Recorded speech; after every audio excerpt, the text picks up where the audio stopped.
In his very first sermon, Jesus reads 6 lines out loud and announced that every debt in Israel was canceled. The word he used was Aphesis, a release.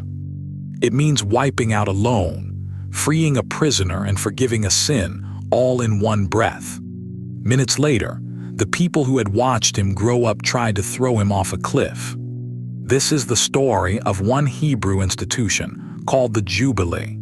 The year in Leviticus 25, the year that came every 50th year, when Israel was commanded to erase all debt, free every slave, and hand back every acre of land. And it's the story of why announcing it nearly got Jesus killed in his own hometown. So here's what's at stake, and why one word should change how you read the gospel. We tend to hear forgiveness of sins as a private spiritual transaction, something that happens quietly in the heart, between you and God. But the word underneath, it started out as money language. When Jesus stood up in Nazareth and read from Isaiah, the Greek text used aphesis twice in a single sentence. In Luke 4:18, the same word for releasing a debtor, the same word for setting a captive loose. So the forgiveness Jesus offered was never a metaphor borrowed from finance. Finance was the metaphor borrowed from forgiveness. To see that, you have to go back to a law that sounds almost impossible. Open Leviticus 25, and you run into one of the strangest economic laws ever written. Every 7th year, the land was supposed to rest. No planting, no harvest. And after 7 of those cycles, after 49 years, the 50th year was set apart. The Hebrew name is Yovel.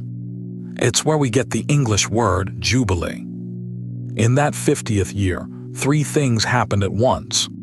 Every debt was canceled. Everyone who had sold themselves into servitude to cover a debt walked free, and every single acre of ancestral land that had ever been sold reverted to the family that first owned it, no matter how far it had drifted or how many hands it had passed through in the decades since. The text is blunt about the reason. The land shall not be sold permanently, for the land is mine.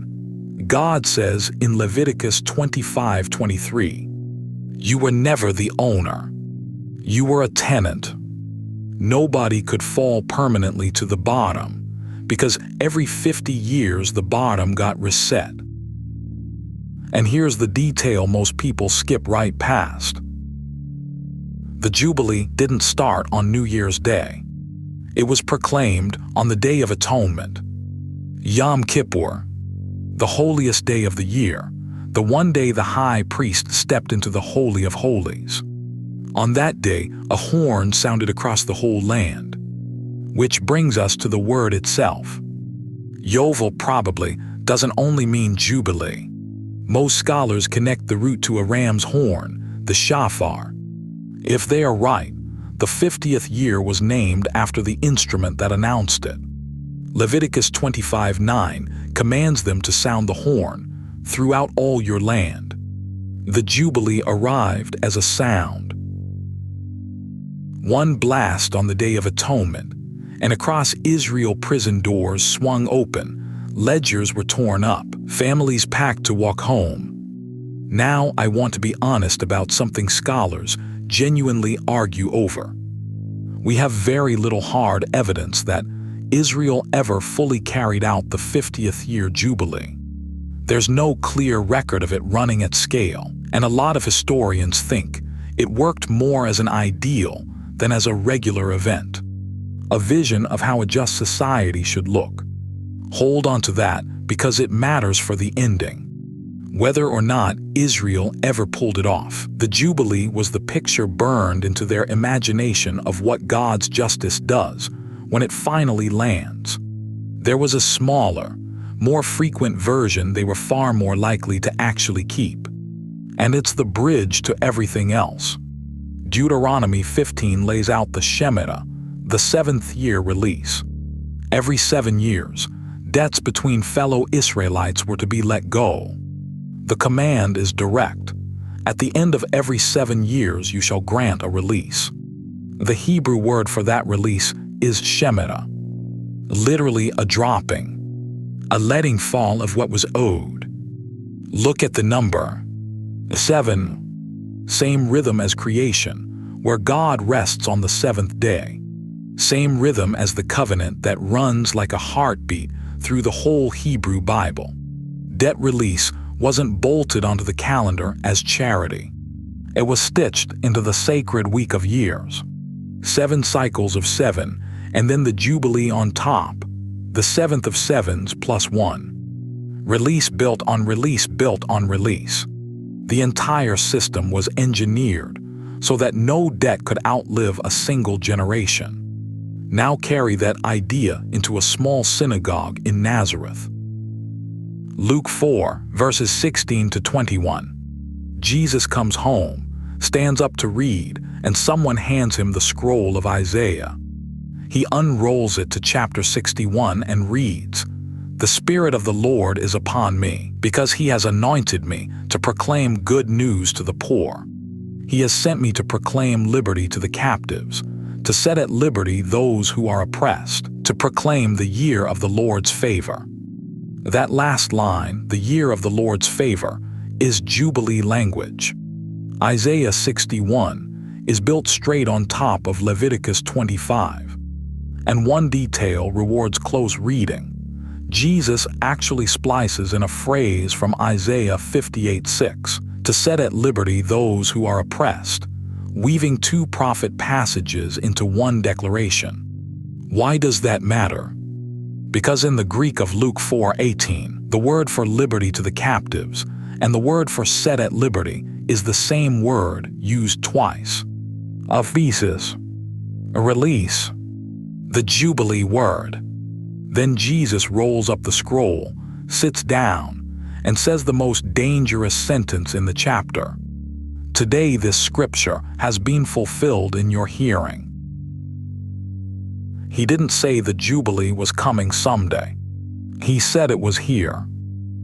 Now, in Him. And in that one quiet sentence, spoken sitting down in a backwater synagogue, to people who had known Him since He was a boy, the amnesty horn that had echoed through Israel's imagination for 1,000 years, finally sounded for real, and He was the one blowing it. At first the crowd is amazed. These are His neighbors. They're proud of Him.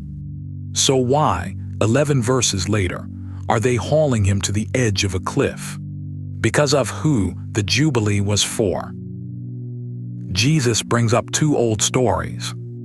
In a famine, the prophet Elijah was sent to help exactly one widow, and she was a foreigner from Zarephath, up in Sidon, outside Israel. And the prophet Elisha healed exactly one leper, Naaman, a commander in the army of Aram, Israel's enemy. God's release, Jesus is reminding them, has a long history of going to the outsider. The Jubilee favor was about to spill past the borders of Nazareth, past Israel, out to the very people they were certain God owed nothing. That's the scandal. Luke 4:28 says they were filled with wrath, and they drove Him out of town to throw Him off the cliff. Not because He claimed too much for Himself, because He claimed too much for everyone else. Here's where the threads pull tight. There's a word Jesus dropped into the middle of the prayer He taught, Opheilema. In Matthew 6:12, forgive us our debts. That is not a soft, abstract word. Opheilema is the everyday term for a financial debt, money you literally owe. And when Luke records the same prayer in Luke 11:4, he swaps the first half for sins outright, which tells you the early church heard those 2 ideas as one. Jesus taught His followers to ask God for a jubilee. Every single day. Cancel what we owe. Release us. And the cross is where the horn finally sounds for real. The certificate of debt nailed up, the record wiped clean. That is the ultimate Aphesis, the Jubilee that Israel may never have fully practiced. The year of release that lived mostly as a dream arrives in full. Not for one nation in one 50th year, for anyone on any day. The forgiveness of sins and the cancellation of debt were never two separate things. They were always the same word. So next time you read forgiveness, hear the shofar, hear ledgers tearing, hear prison doors. That is what the word has meant the whole time. Here's my question for you. If you knew a real Jubilee was coming, every debt erased, every captive freed, who's the one person you'd struggle to watch walk free beside you? The crowd in Nazareth had an answer to that, and it nearly turned them into murderers. Drop one word in the comments, Aphesis or Yovel, or the name of whoever lands on your list. I read them. And if this rearranged how one word sits in your chest, there are more videos right here. We go deep, but not complicated.